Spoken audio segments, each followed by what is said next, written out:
25 Small Business Administration Kerrigan. Mission Statement: The U.S. Small Business Administration, SBA, supports U.S. entrepreneurship and small business growth by strengthening free enterprise through policy advocacy and facilitating programs that help entrepreneurs to launch and grow their businesses and compete effectively in the global marketplace. Overview: created almost 70 years ago, the SBA was launched under the Small Business Act with a mission to aid, counsel, assist and protect, insofar as is possible, the interests of small business concerns. 1. According to its current mission statement, the U.S. Small Business Administration, SBA, helps Americans start, grow, and build resilient businesses. SBA was created in 1953 as an independent agency of the federal government to aid, counsel, assist and protect the interests of small business concerns, preserve free competitive enterprise, and maintain and strengthen the overall economy of our nation. 2. The SBA's founding mission has evolved over time as programs have been expanded or implemented, subject to the philosophical grounding of each administration as well as assorted economic challenges and the occurrence of natural disasters.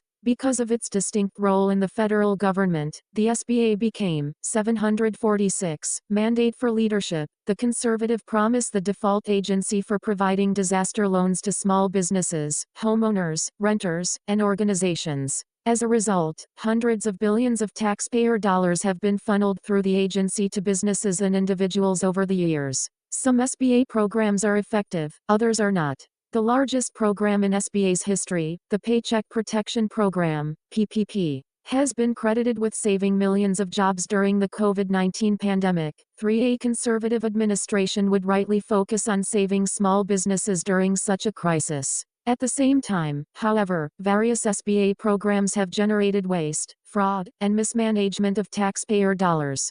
For example, and more recently, more than $1 trillion in COVID-19 relief was distributed through the SBA, for the SBA's EIDL, Economic Injury Disaster Loan Advance program in particular shows the dangers that can come with direct government lending. EIDL Advance provided direct cash grants and loans to small businesses. The SBA Office of Inspector General identified $78.1 billion in potentially fraudulent EIDL loans and grants paid to ineligible entities, 5 which represented more than half of all funds spent through the program. Although PPP worked through private lenders and as a result experienced relatively less fraud than EIDL experienced, it is estimated that at least 70,000 PPP loans were potentially fraudulent. 6. Origin, history, and core functions. In 1954. The agency began to execute such core functions as making and guaranteeing loans for small businesses, ensuring that small businesses earn a fair proportion of government contracts and sales of surplus property, and providing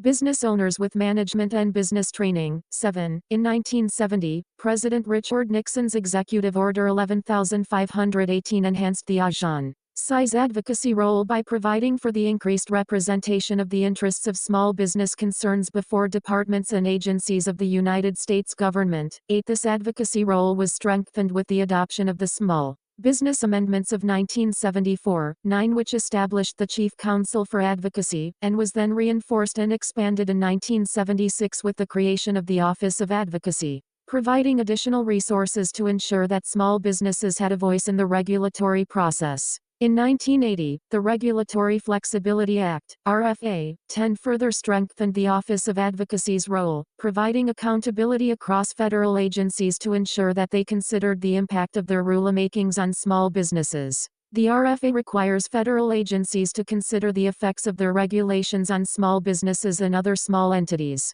11. And the Office of Advocacy is charged with ensuring that federal agencies abide by the law and is required to provide an annual report to the President and the Senate and House Committees on Small Business. 12. In addition, the Trade Facilitation and Trade Enforcement Act, TFTEA, of 201,613, 747, Small Business Administration established a new role for the Office of Advocacy, to facilitate greater consideration of small business economic issues during international trade negotiations. 14. This small office has been relatively effective over the years, and more productive during periods when a strong chief counsel for advocacy has been installed to utilize the Office of Advocacy's authority aggressively to provide a check on regulatory overreach. The office is one of the bright spots within the SBA that a conservative administration could supercharge to dismantle extreme regulatory policies and advance limited government reforms that promote economic freedom and opportunity. Currently, the SBA's 4 core functions include: access to capital. SBA maintains assorted financing and lending programs for small businesses, from microlending to debt and equity investment capital. Entrepreneurial development programs. SBA provides free or low-cost training at more than 1,800 locations and through online platforms and webinars.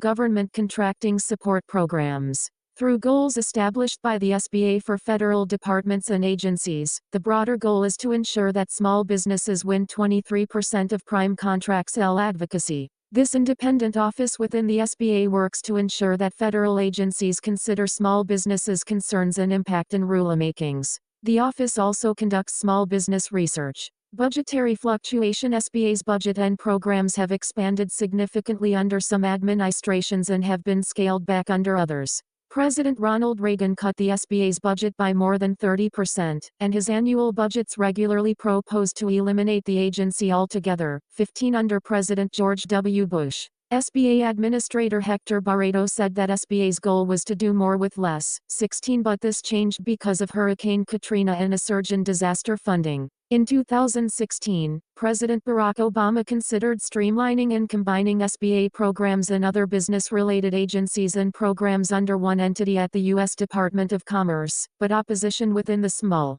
business lobby in Washington scuttled the effort. 17 In general, SBA budget fluctuations have been driven by several factors such as efforts by administrations either to cut or to greatly expand programs. The need to boost disaster assistance because of economic or weather-related events. Business. 748. Mandate for leadership. The conservative promise loan credit subsidy costs. And miscellaneous program enhancements to support small businesses through economic challenges or circumstances. As noted by the Congressional Research Service, overall, the SBA's appropriations have ranged from a high of over $761.9 billion in FY 2020 to a low of $571.8 million in FY 2007. Much of this volatility is due to significant variation in supplemental appropriations for disaster assistance to address economic damages caused by major hurricanes and for SBA lending program enhancements to help small businesses access capital during and immediately following recessions. For example, in FY 2020, the SBA received over $760.9 billion in supplemental appropriations to assist small businesses adversely affected by the novel coronavirus COVID-19 pandemic. 18 The CRS further notes that, since FY 2000, appropriations for SBA's other programs, excluding supplemental appropriations, have increased at a pace that exceeds inflation. 19 In terms of current loan volume, the SBA reached nearly $43 billion in funding to small businesses, providing more than 62,000 traditional loans through its 504 and microloan lending partners and over 1,200 investments through SBA-licensed small business investment companies (SBICs) for fiscal year FY 2022-20. The agency's total budgetary resources for FY 2022 amount to $44.25 billion, which represents 0.4% of the FY 2022 U.S. federal budget. 21 History of mismanagement. Throughout its history,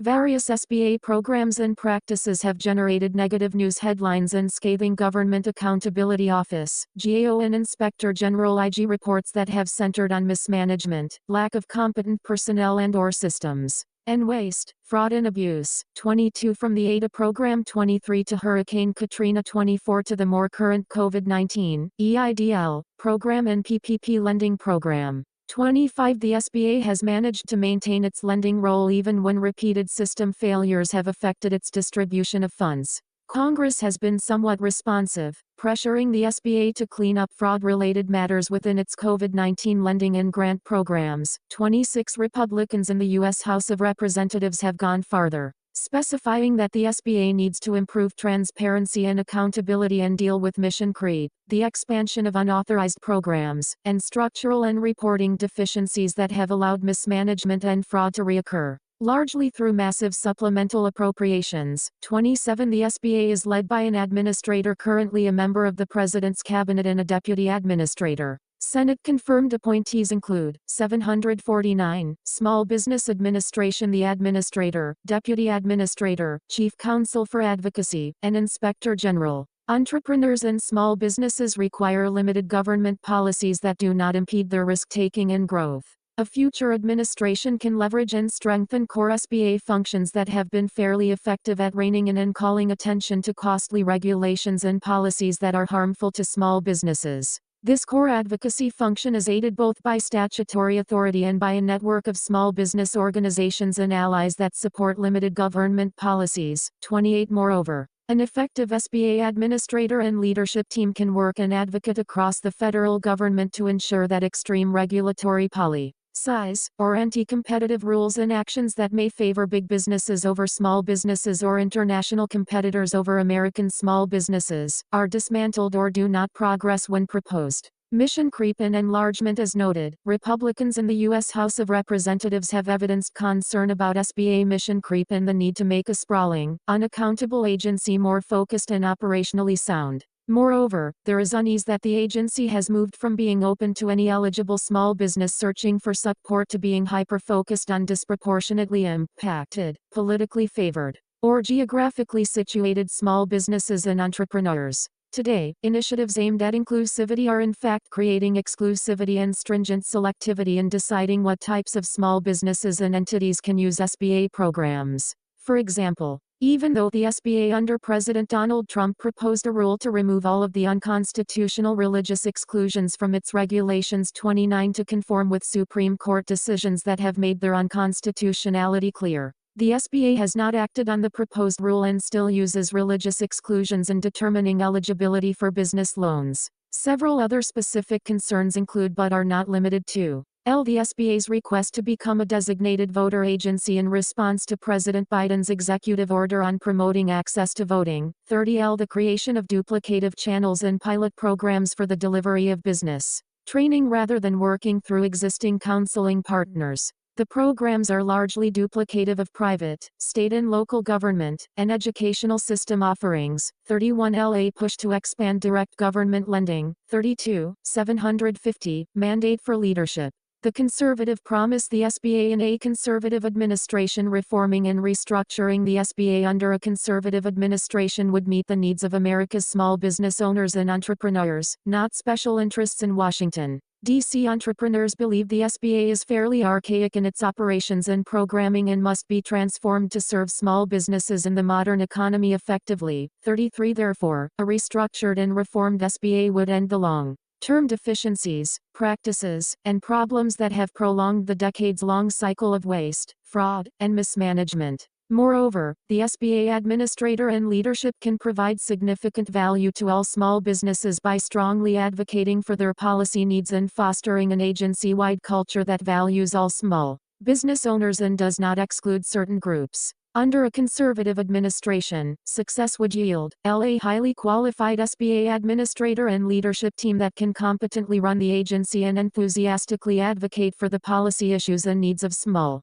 business owners and entrepreneurs. A tighter, more focused SBA that concentrates on congressionally authorized programs. An accountable SBA administrator and staff who report regularly to Congress, respond on a timely basis to requests from individual members of Congress, and satisfactorily implement or respond to IGNGAO recommendations. Full accounting of and an end to waste, fraud, and abuse in all COVID-19 relief programs, including the PPP and EIDL programs. An action that follows the rule of law by ensuring that loan recipients who are not eligible for loan forgiveness or who falsified loan applications either pay back the funds or are referred to law enforcement. An end to SBA direct lending. An approach to small business lending and capital programs that supports a resilient small business supply chain, for example, by financing technological upgrades and capital expenditures. Outreach to all small businesses and those that are eligible for program support across sectors and geographic areas. Through congressionally authorized programs and collaboration with partners and business associations, the SBA could use the latest technology and platforms to 751. Small Business Administration implement relevant initiatives to reach small businesses. Programs would be non-duplicative and implemented on a first-come, first-served basis. A modern, revamped, and streamlined SBA that better utilizes current technology and platforms for operations, for reporting, and in its programs to reach, service, and engage small businesses. An Office of Advocacy that is strengthened by a renewed mandate and additional resources to protect against overregulation, along with a research agenda that includes measuring the total cost that federal regulation imposes on small businesses. Accountability and managerial practice. The SBA lacks accountability and managerial practices to measure the effectiveness, success, and integrity of its various programs. As a future administration evaluates agency structure and the particulars of how the SBA is spending appropriated funds, it should immediately require actions and procedures to compel a culture of accountability and performance. Specifically, require performance metrics and internal procedures to safeguard taxpayer dollars and program integrity. As noted in an October 2022 IG report, failure to adopt procedures that would reliably capture data and information for various programs, coupled with significant challenges and weaknesses regarding IT investments, systems development, and security controls, presents significant risks to program integrity and increased risk of waste, fraud, and abuse. 34 Addressing these shortcomings and risks should be a priority challenge and action item for the next administration. As underscored by the Inspector General in his introduction to the report, pandemic response has, in many instances, magnified the challenging systemic issues in SBA's mission. Related work. 35 Review all internal government watchdog recommendations and require that SBA management implement or address outstanding and ongoing OIG and GAO recommendations within a specified time frame,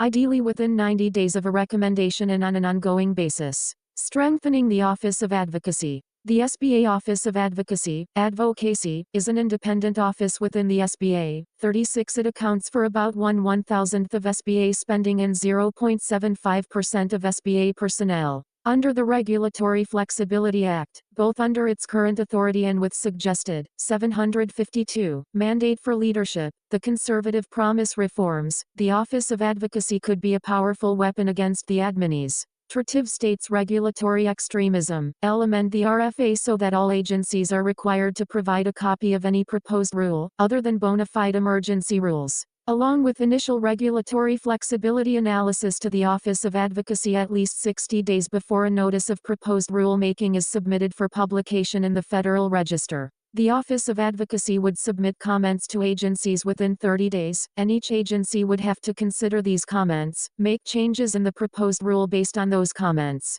or explain in a revised regulatory flexibility analysis why it chose not to change the proposed rule. The Office of Advocacy's pre-proposing comments would be published on the agency's and its own websites. RFA economic analysis should be expanded to include indirect costs along with direct costs. In addition, the next administration should require other agencies to seek advocacy's input. Currently, other agencies deny advocacy the ability to enforce their duty to consider the effect of regulations on small entities by construing their regulations as not having significant economic impact, which would otherwise serve as a trigger for advocacy's input.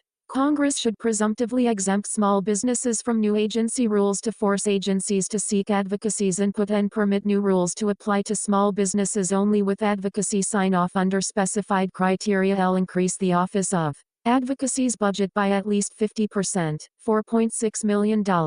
This would allow advocacy to hire approximately 25 attorneys, economists, and scientists and enhance its role in the regulatory process. Explicitly direct federal agencies to comply with the RFA. This would be similar to the approach adopted by President Trump in his January and February 2017 executive orders directing agencies to relieve the cost and burden of regulation on business. 37 Advocacy should organize regional roundtables, on-site small business visits, and an online platform to hear directly from small businesses and entities as it did from June 2017 through September 2018.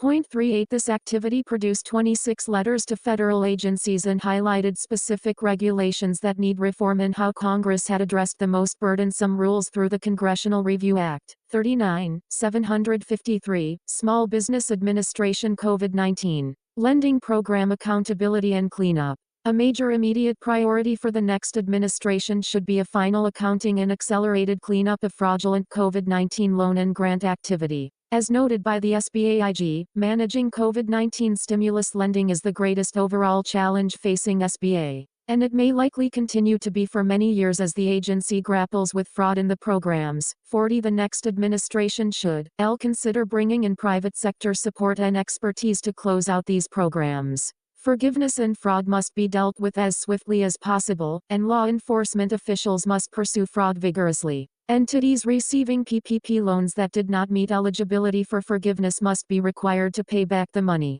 For example, under the CARES Act, 41 PPP loan applicants generally were eligible only if, together with all their affiliates, they had no more than 500 employees. Numerous Planned Parenthood affiliates self-certified eligibility for PPP loans during the initial wave of loans that were governed by the CARES Act's size requirement. Many senators and representatives asserted that these Planned Parenthood organizations were ineligible because, considered together with their affiliates, they exceeded the maximum eligible size. 42. The Trump administration SBA notified several Planned Parenthood PPP recipients of its preliminary determination of their ineligibility and of SBA's authority to take various actions against applicants that falsely certified their eligibility. 43. To date, despite continued oversight attempts by members of Congress, 44. The SBA has taken no action on the Planned Parenthood loans other than to forgive them, and in 2021, it approved new PPP loans to Planned Parenthood affiliates. 45. Cooperate with ongoing congressional oversight efforts and determine whether SBA has authority to reverse the forgiveness decisions. If it does have that authority, the SBA should reverse the forgiveness decisions for the subject loans, reiterate its preliminary determinations of ineligibility, investigate the matter more thoroughly, and take all appropriate action when its investigation concludes. Regardless of whether it reverses its forgiveness, if its investigation uncovers evidence that Planned Parenthood affiliates or any other loan recipients knowingly misrepresented their eligibility in their applications, the SBA should make appropriate referrals to the Department of Justice. 754. Mandate for leadership, the Conservative Promise Disaster Loan Program and Direct Lending. The SBA's disaster loan program provides low-interest loans to personal, business, and nonprofit borrowers following a federally declared disaster. The program suffers from problems of coordination with Federal Emergency Management Administration, FEMA, disaster assistance. For example, disaster relief applicants have an incentive to avoid being approved for SBA disaster loans in order to increase the amount of FEMA assistance for which they are eligible. Moreover, the availability of disaster loans reduces individuals' incentives to purchase disaster-related insurance. More than 90% of SBA disaster loans are loans to individuals such as homeowners, not to small businesses. In view of the challenges the SBA has experienced in its administration of this program, as well as the fraud and abuse in the EIDL COVID-19 related program and the IG's concern that the systemic problems within this lending program undermine the SBA's work, the next administration should work with Congress to assess the extent to which disaster loans should be offered by another agency rather than the SBA and explore private sector channels for administering the loans. Specify clearly that no new direct lending programs will be developed at the SBA. Eligibility of religious entities for SBA loans. Current SBA Regulations 46 and SBA Form 197147 make certain religious entities ineligible to participate in several SBA loan programs. The Trump administration proposed a rule that would remove the provisions on the ground that they violate the First Amendment. 48 Subsequent Supreme Court decisions have made their unconstitutionality clearer. 49 In an April 3, 2020 letter to Congress pursuant to 28 U.S. Code Section 530d, 50 the Trump administration SBA advised that two such provisions violate the Free Exercise Clause of the First Amendment and that it therefore would not enforce them. On January 19, 2021, the Trump administration SBA proposed a rule to remove all of the unconstitutional religious exclusions from its regulations. 51 The SBA has not acted on the proposed rule. A similar religious exclusion once appeared in the regulation governing eligibility for SBA business loan programs. 52 But it was removed in a June 2022 final rule that noted tension with the First Amendment and Supreme Court precedent. 53 That final rule announced that the SBA would nonetheless continue to make religious eligibility determinations for business loan applicants to comply with putative Establishment Clause requirements. 54 But Supreme Court precedent and Office of Legal Counsel memoranda refute the notion that large government-backed loan programs raise any Establishment Clause concerns. Small Business Administration. The SBA uses the same religious eligibility worksheet SBA Form 1971 to make eligibility determinations for all affected programs, including the business loan programs.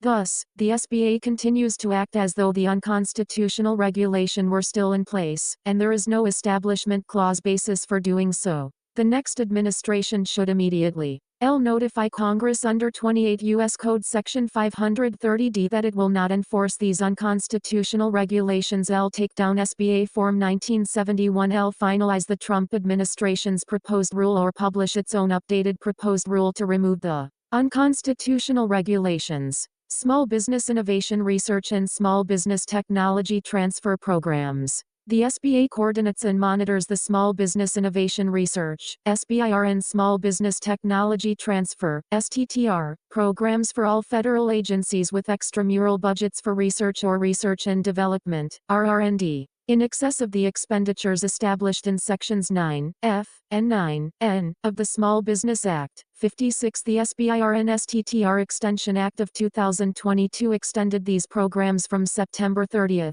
2022, through September 30, 2025.57. SBIR requires that 3.2% of spending by agencies with extramural R&D budgets of $100 million or more must be directed to small businesses. STTR allocates 0.45% of federal research spending to small firms. 58. Research has shown that this small portion of federal R&D spending is disproportionately effective. 59. The SBIR program has consistently demonstrated its ability to fund advanced technologies through to private market viability and invests more in America's heartland than venture capital invests. 60. SBIR and STTR have overcome the tendency of federal contracting officers to deal only with large firms that are familiar to them and have the expertise and lobbying clout to navigate the federal procurement process. The next administration should continue the SBIR and SBTT programs as they successfully fund the next wave of technological innovation to compete with big tech. Urge Congress to expand the amount that other agencies are required to set aside from their general R&D budgets. For the SBIR program, ensure the enactment of stricter rules requiring that SBIR funds must be expended on capital investments in the United States. 756. Mandate for leadership. The conservative promise domestic manufacturing and small business. Small businesses in the manufacturing sector face shortfalls in access to capital. 61. As manufacturing employment, domestic business investment, and non-information technology output have declined. 62. Expectations for market returns and the capital available to small manufacturing enterprises have diminished. This is especially true for capital-intensive sectors like transportation and energy that require large upfront investments and relatively lower margin sectors like plastics, textiles, furniture, and agriculture. Yet these industries and others like them traditionally have been the backbone of American manufacturing employment. They also are sources of self-sufficiency and resilience at a time when global supply chains are increasingly uncertain.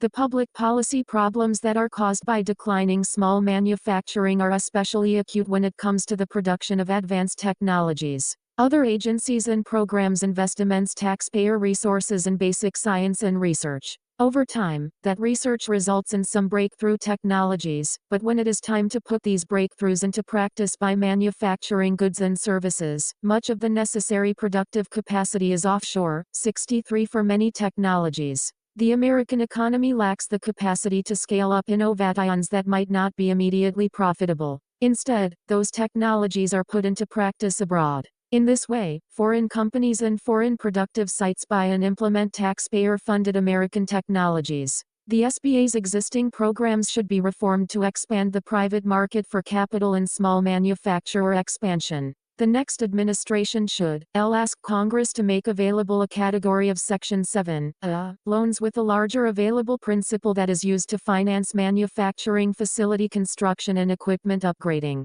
The proposed SBA Reauthorization and Improvement Act of 2019, for example, would have increased the maximum loan principal to $50 million for advanced manufacturing construction and upgrading. 64. The Section 7 Loan program operates through private lenders and guarantees a portion of private sector loans made to qualifying small businesses. The maximum principal available is $5 million, but small businesses and capital-intensive sectors require significantly larger amounts of capital to finance upfront capital costs. Reform the Small Business Investment Company (SBIC) program to refocus its support on small businesses rather than technology startups only. The SBIC program operates through private venture capital and private equity funds by providing eligible funds with guaranteed debt financing to support investments in small businesses. However, the program, 757, Small Business Administration largely duplicates private sector venture capital to the extent that the sector receiving much of its support is software and information technology,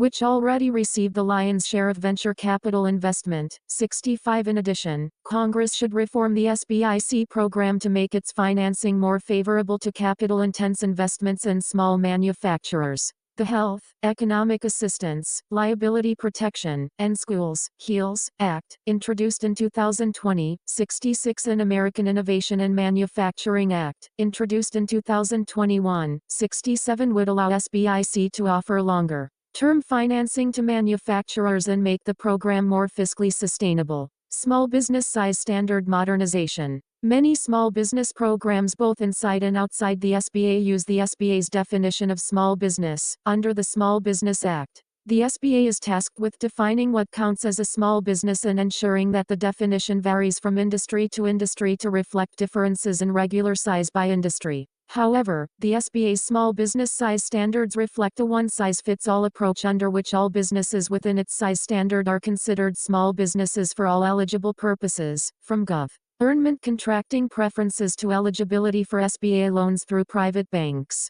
At the same time, the SBA is an outlier among competing economies in not considering medium-sized enterprises along with small businesses, often referred to collectively as small and medium-sized enterprises, SMEs. Medium-sized and regional businesses are increasingly critical to maintaining competition. The next administration should encourage Congress to create a medium-sized business classification with its eligibility for programs confined to access to capital programs from projects for which credit elsewhere does not exist. SBA policy priorities for 2025 and beyond legislation. The new administration can support SBA reform legislation proposed in Congress that aligns with key measures outlined in this chapter. It also can support legislative initiatives that would help SBA to focus on its core statutory activities such as capital access, federal contracting opportunities, and regulatory advocacy. For example, the improved the SBA Act 68 would strengthen accountability, transparency, and oversight of the SBA and aligns with many of the reforms outlined in this chapter. 758, Mandate for Leadership.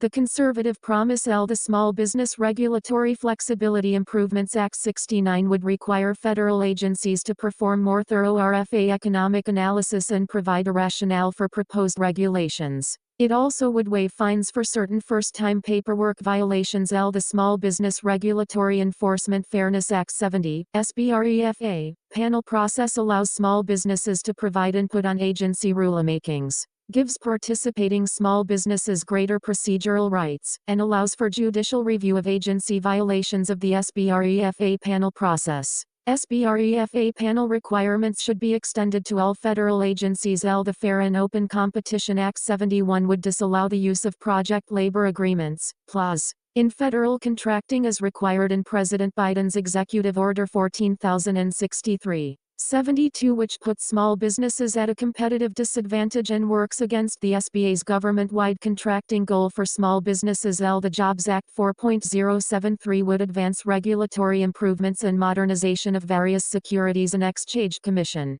(SEC) rules to enhance capital formation and access, organizational issues, and budget administrator and key staff. The position of administrator should not be considered a symbolic or messaging-related position as some past administrations have viewed it. Rather, the administrator should have the requisite experience, skills, and knowledge to ensure that the SBA fulfills its statutory authorities. Because much of the SBA's statutory authority relates to financing and regulatory policy, and in order to make the SBA a more effective agency within the administration, the administrator and his or her key staff should have experience in small business finance and investment and/or administrative law.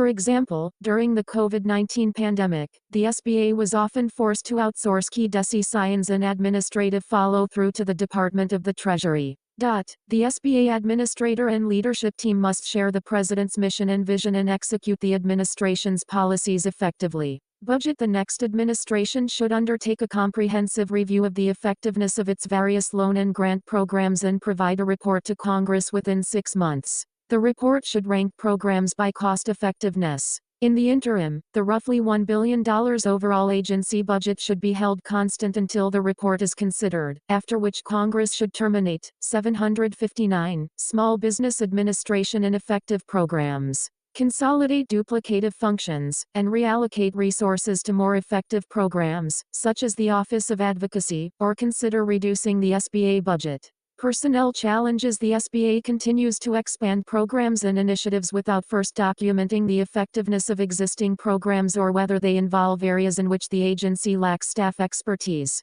For example, the SBA wants to expand the number of licensed small business lending companies, SBLCs, implement a new mission-based SBLC, and remove a requirement for loan authorization within the 7A and 504 loan programs and rely solely on a lender's documents. Various IG reports have noted that the lack of skilled employees within the SBA has fueled fraud and mismanagement in COVID-19 lending programs. And congressional leaders have expressed alarm about these changes that haphazardly overextend the SBA's responsibilities at a time when they are devastated by fraud and underperforming on their core mission of serving the nation's 33 million small businesses. 74. A conservative administration should rein in these idealistic and impractical efforts, get current programs under control and properly staffed with people who can manage and perform competently, and outsource efforts where private sector expertise is appropriate and more efficient. Author's note: the preparation of this chapter was a collective enterprise of individuals involved in the 2025 presidential transition project.